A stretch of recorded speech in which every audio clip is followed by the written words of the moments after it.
Padang Arafah adalah tempat yang sangat bersejarah. Di sini pula lah Nabi Adam dan istrinya Hawa bertemu kembali setelah terpisah selama waktu yang lama. Melalui sistem pengairan yang modern, tempat yang beberapa tahun sebelumnya hanya sebuah gurun, kini menjadi rindang dan menghijau. Jutaan jemaah haji datang ke tempat ini selama musim haji setiap tahunnya. Di tengah Padang Arafah menjulang sebuah bukit yang dikenal sebagai Jabal Rahmah atau bukit yang diberkahi oleh Allah.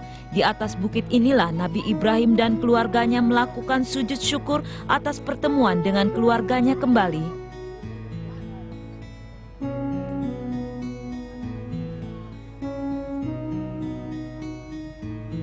Umat muslim sangat dianjurkan untuk berdoa di Padang Arafah ini. Nabi Muhammad pernah bersabda, tempat paling makbul untuk berdoa adalah di Padang Arafah. Di tempat ini pula Nabi Muhammad memberikan khotbahnya yang terakhir. Demikian juga seperti yang diwahyukan Allah. Hari ini aku sempurnakan agamaku bagimu, memenuhi panggilanku padamu, dan telah memilih Islam sebagai agamamu.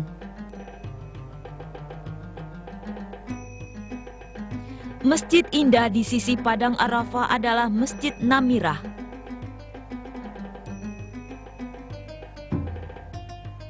Masjid ini selalu dipenuhi kaum muslim pada saat sholat Idul Adha.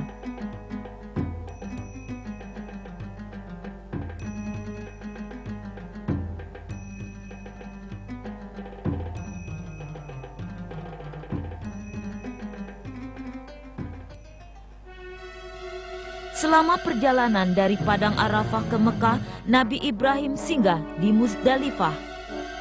Dalam tidurnya, dia bermimpi diperintah Allah untuk mengorbankan putranya Ismail. Dengan penuh keimanan, Nabi Ibrahim membawa putranya ke tempat penyembelihan. Tanpa rasa takut, Ismail dengan tenang menanti ayahnya melaksanakan perintah Allah.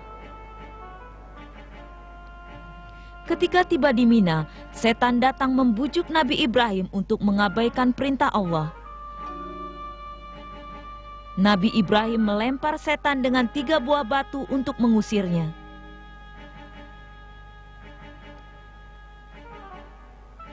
Selama musim haji, Mina dipenuhi oleh para jamaah yang datang ke tempat itu untuk mengerjakan hal seperti yang dilakukan Nabi Ibrahim saat itu. Wilayah ini adalah tempat di mana Nabi Ibrahim melintas ribuan tahun yang lalu. Sekarang fasilitas modern seperti jalan raya dan terowongan-terowongan telah dibangun di sini.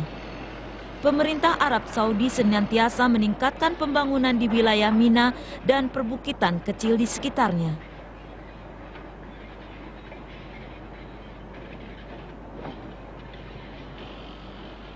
Proyek pembangunan seluas 2 km persegi diperkirakan menelan biaya sekitar 130 juta real Saudi.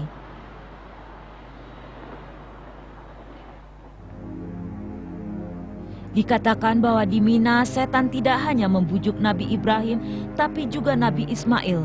Namun Nabi Ismail juga mengusirnya dengan lemparan batu. Setan kemudian berusaha mempengaruhi Siti Hajar, tapi kembali gagal dan hanya menerima timpukan batu dan kerikil. Untuk mengenang kemenangan Nabi Ibrahim dan keluarganya atas godaan setan, kaum muslim melakukan lempar batu pada saat menunaikan ibadah haji. Di Tanah Suci ada 3 tempat untuk melempar batu, yaitu Jumroh Akabah, Jumroh Wusta, dan Jumroh Kubra. Setiap jemaah harus melempar sebanyak 70 buah batu ke 3 jumroh tersebut. Meskipun mereka hanya melempar batu dan kerikil ke pilar-pilar batu, para ulama berpendapat bahwa hal itu adalah bagian tindakan simbolis yang sangat penting untuk memerangi setan. Allah berfirman dalam surat Fatir ayat 6 yang berbunyi, "Sesungguhnya setan itu adalah musuh bagimu, maka anggaplah dia musuhmu, karena sesungguhnya setan-setan itu hanya mengajak golongannya supaya mereka menjadi penghuni neraka yang menyala-nyala." Di luar musim haji, tempat melempar kerikil ini biasanya sepi. Kadang-kadang datang orang yang menunaikan umroh dan merenungkan apa yang telah dilakukan Nabi Ibrahim di sini.